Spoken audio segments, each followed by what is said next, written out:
Grace and peace, everybody. We're back. You saw the thumbnail, you saw the title, so let's get at it. Michael Knowles recently was kind of drawn into, if you will, the whole Andrew Wilson, Candace Owens debate debacle. And of course, he had not actually said he would or he wouldn't. He wasn't asked about it. He was not brought in to negotiate or anything of that nature. He was just someone just said, hey, Michael Knowles could be the debate moderator. I mentioned before that I didn't know if I really thought that was a good idea. But I do think that Michael Knowles' response is something that we should all pay attention to. So I'm going to bring Michael Knowles in. Let's just see what he's got to say. So let's go, Michael. What's up, brother? As I mentioned on the last show, I woke up Friday morning to the news that I had been invited to moderate a debate on the murder of my friend Charlie Kirk between Andrew Wilson and Candace Owens. Andrew had suggested me as moderator, and Candace accepted, and then they started arranging the details of the debate. There was just one person they forgot to ask. From what I've gathered, the debate apparently involves big money, hundreds of thousands of dollars raised as prize money or something. I'm actually not totally sure what the purpose of the money is. I think I'm even being offered a cut. In any case, after giving it serious consideration over the weekend, I will be declining the invitation. The whole internet seems to think this debate will be must-see content, and I'm sure it will be. I think it will. I bet it'll get zillions of views. That is, in fact, why I'm declining. I'm gratified that the debaters think I have the right temperament to moderate. I try to be judicious, not get too emotional, not call people names, and so on. But in many ways, I'm probably the single worst person to moderate this debate, because for 10 or 11 months now, I have been very possibly the only person on the internet who has consistently maintained that our friend's murder should not be used for podcast content. On the debate matter itself, I've said many times I think the evidence is pretty clear that Tyler Robinson murdered Charlie. But that fact alone would not preclude me from moderating. Everyone has opinions, doesn't mean you can't be fair. The bigger issue is that even if I didn't think Tyler Robinson murdered Charlie, I am certainly convinced that the guilt for Charlie's murder should be adjudicated with gravity and sobriety in a court of law, rather than in an Ouroboros of endless, not to mention lucrative podcasts. The only silver lining in the storm cloud of Charlie's murder was the brief unity it brought to the right. You might recall it was very brief. The right came together as leftists at every level of politics revealed their rot and cruelty by justifying and celebrating Charlie's murder, in some cases before his body was even cold. Soon after, however, a cottage industry sprung up of Charlie murder content. Candace, of course, launched her series on the subject, which I've said many times from the beginning I thought was wrong and I wish she wouldn't do it. But it got lots of views. People found it very interesting. Then all sorts of other podcasters started doing their own shows, full-length shows, weeks of shows, months of shows, about how much they hated Candace's shows about Charlie's murder. And those podcasts got lots of views too. The other group of podcasters' justification was that they wanted to debunk Candace's theories, to get people to stop watching her shows. Many of them, I suspect, had very good intentions. But I said at the time that I thought it was a bad idea, that it would be counterproductive, that we should state our opinions, of course, tell the truth as we see it, but that to obsess over every theory and speculation and provocation not only would not work, but in fact would do more harm than good to everyone and everything other than the view counts and bottom lines of the various podcasters.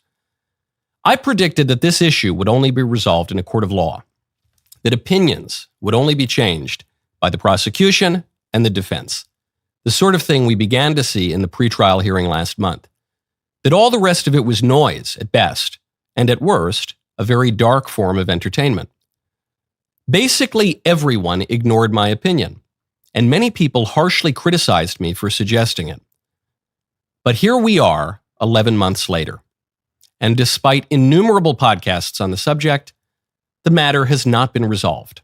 The rancor has gotten worse. The appetite for the Charlie murder industry is higher than ever. So, this debate will be the Super Bowl of Charlie murder content. Millions of people will watch it, lots of money will be made, Lots of opinions will be put forward. And I strongly suspect that this too will fail to put the matter to rest. Lots of very fine people I quite like and admire, friends of mine, think this debate is a good idea. I am in the distinct minority of people who have consistently held that all of this chatter is not doing any good whatsoever. Everyone else, on all sides of the subject, seems to think that we're just one podcast away from settling it. So because of that, I'm sure Andrew and Candace will have no trouble finding a suitable moderator, probably several, who holds a different view of the genre than I do. However, since I was briefly roped into all of this, I would like to make a couple proposals before I end my involuntary involvement. First, I understand there's a lot of money on the line in this debate. I don't know the exact number or even how it's supposed to be distributed. If it's a split among the debaters and the moderator, or if it's a prize for the winner, or if there will even be a declared winner. I don't know.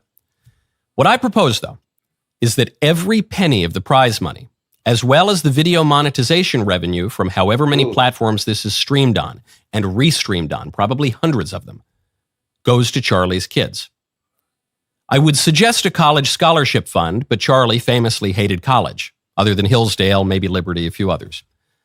But put it in a trust for that, something, some way to avoid a circumstance in which anyone is profiting off our buddy's corpse. My second proposal is that everyone involved, the debaters, the moderator, the audience, everyone, agrees to keep the cameras rolling for as long as it takes to hash out all of the issues and opinions and intuitions and anything else that can possibly come to mind, and then to put an end to the Charlie murder industry, for the sake of Charlie's widow, Erica, for the sake of his kids, for the sake of his whole family, as well as for the sake of his political legacy, and not least for the sake of justice. Tyler Robinson's defense can make its case. The state can make its case. The rest of us can comment as hard facts come to light from the authorities and from the accused. Those are my suggestions, since I was sort of asked. I have no expectation that anyone will pay any more attention to those suggestions than they did to my similar recommendations many months ago.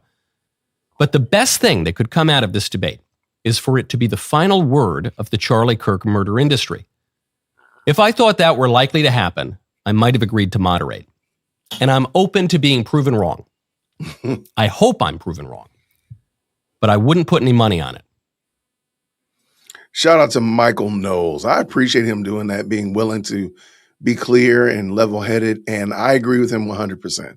Hence why on this channel, we are going to greatly reduce our commentary on Candaspiracy and all the shenanigans and hijinks surrounding that. It's just, it's not spiritually beneficial. It's not advantageous. I can't see a real good reason for it. So that's what we're going to start doing here on this channel. You'll see us moving in some different directions very soon. So I want to say thank you very much for that. Thank you again, Michael Knowles. I respect you for saying that and being such a clear and concise voice. And I want to say thank you all for watching the video. Give me your thoughts on it. Comment down below, and I'll see you real soon. Grace and peace. Thank you so much for tuning in to another episode of the JWhit Podcast. If you enjoyed today's show, please do me a favor and hit me up with that 3-piece special. Like the video, subscribe, and of course, share it with somebody who would also enjoy this type of content. And make sure you leave a comment, because I do pin the best comments to the top. So thank you so much for tuning in today. And until next time, everybody, grace and peace.